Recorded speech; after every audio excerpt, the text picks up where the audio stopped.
and thousands got the scare of their lives. It was all black and everything, and it was whistling and everything. I was scared. I was crying and everything, and it blew the cellar door open, and we just thought it was going to get us, and we were just lucky. We got in the closet and looked at the windows just started falling, the walls and stuff, and I thought I was going to die. The Vernon tornado continued east along US 287. Near Harold, a woman was killed when a tractor-trailer rig she was huddled under fell over on top of her. It's theorized the storm then crossed the Red River and touched down at Davidson, destroying homes and barns. The twister skirted the Oklahoma community of Granfield, flattening an airport, numerous barns, and damaging a handful of homes. 11 were injured in Granfield. A number barely escaped. I told my wife to get my baby and this lady, and they got in the car and gone. Me and this other guy hopped in the truck and left. I mean, it's just right behind us all the way, and we was coming down the highway, and where this pickup is up here turned over, we was the last one to see him turn off down this road, and it was just coming right behind us all the time, and we was just running fast as the truck would run. Have you been back out to your house? We was fixing to go. I mean, guys just seen us and gave me what stuff he could find was left right there. I mean, there's nothing left. So there's indications that your house is gone? It's gone. What are y'all doing? I'm trying to save some of his furniture before the rain. The twister caused $750,000 in damage to Granfield, even though the downtown area was hardly touched. But the worst of the Oklahoma carnage was yet to come. This same tornado continued in an easterly path and touched down in South Lawton at 5:15. The storm cut a two-block path from Southwest 11th and Douglas to 2nd and Lee Boulevard. 3 died in Lawton, about 100 were injured. Over 200 either lost their homes or sustained heavy damage, and estimates for the area run above $13 million. It was Lawton's worst twister in 50 years, so bad that it left Oklahoma Governor George Nye nearly at a loss for words.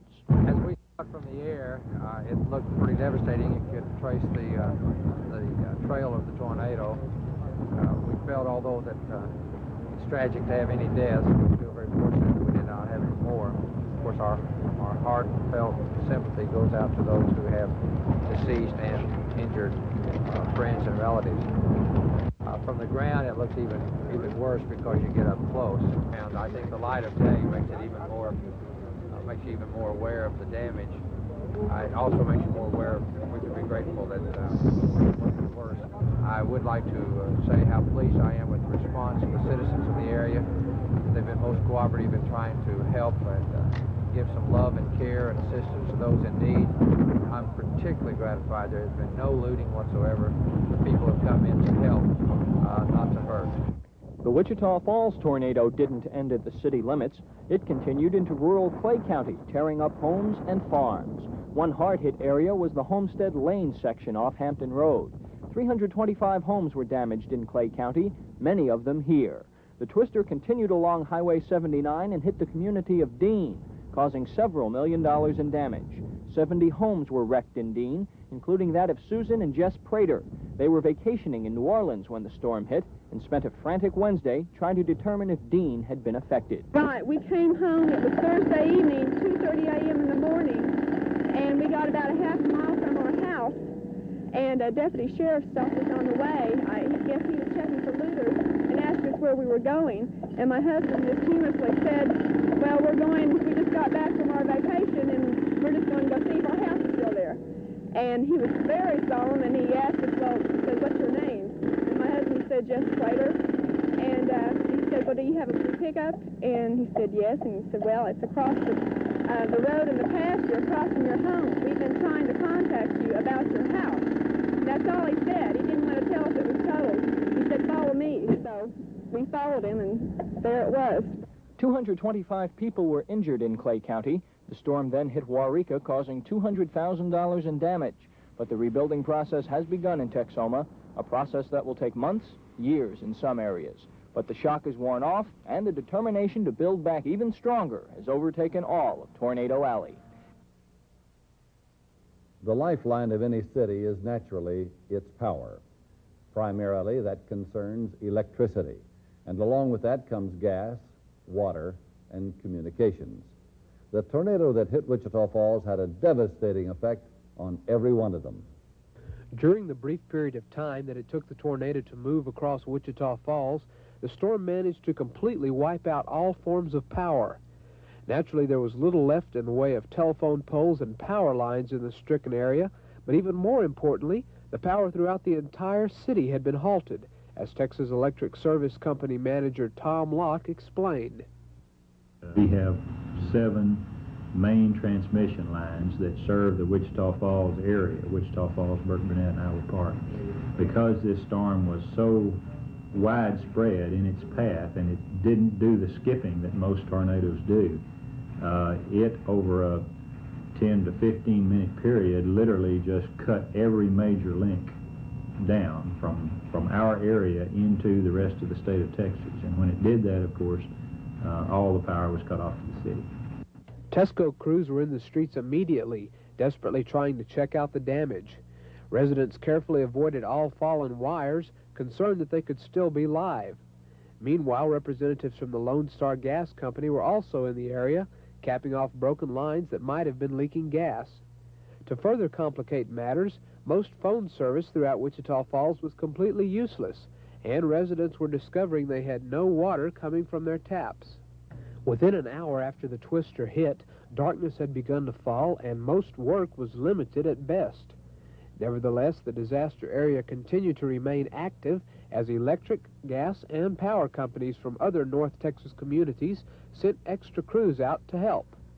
The city remained without power for most of the next day, but by early evening there was electricity in a number of areas.